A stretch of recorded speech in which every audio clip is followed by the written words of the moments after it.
তো আজকে বাবা বানিয়েছে মৌরালা মাছের টকটক ঝাল। তো তার জন্য এখানে নিয়ে নিয়েছে কাঁচা টমেটো, পেঁয়াজ কুচি আর কিছু লঙ্কা।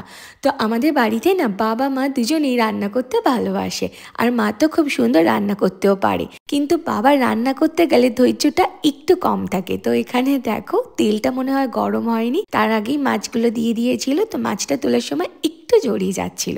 আর যেহেতু বাবা মা দুজনেই রান্না করতে ভালোবাসে, তো তার জন্য আমারও না বোধহয় রান্না করতে বেশ ভালো লাগে, কিন্তু তেমন সুযোগ হয়ে ওঠে না, কারণ মা বাড়িতে না থাকলে বাবাই রান্না করে, আমার আর সুযোগ হয় না। তো বাবা প্রথমে এখানে ফোড়ন দিয়ে তেলে আদা বাটা লঙ্কাগুলোকে একটু ভাজা ভাজা করে নিয়ে সবজিগুলোকে দিয়েও ভেজে নিল। তারপর একে একে সমস্ত মশলা যেমন নুন, হলুদ আর লঙ্কার গুঁড়ো দিয়ে আর একটু ভালো করে কষিয়ে তাতে জল ঢেলে নিল, আর জলটা ফুটতে থাকলে মৌরালা মাছগুলো দিয়ে দিল। তো ব্যাস, মৌরালা মাছের টকটক ঝাল রেডি।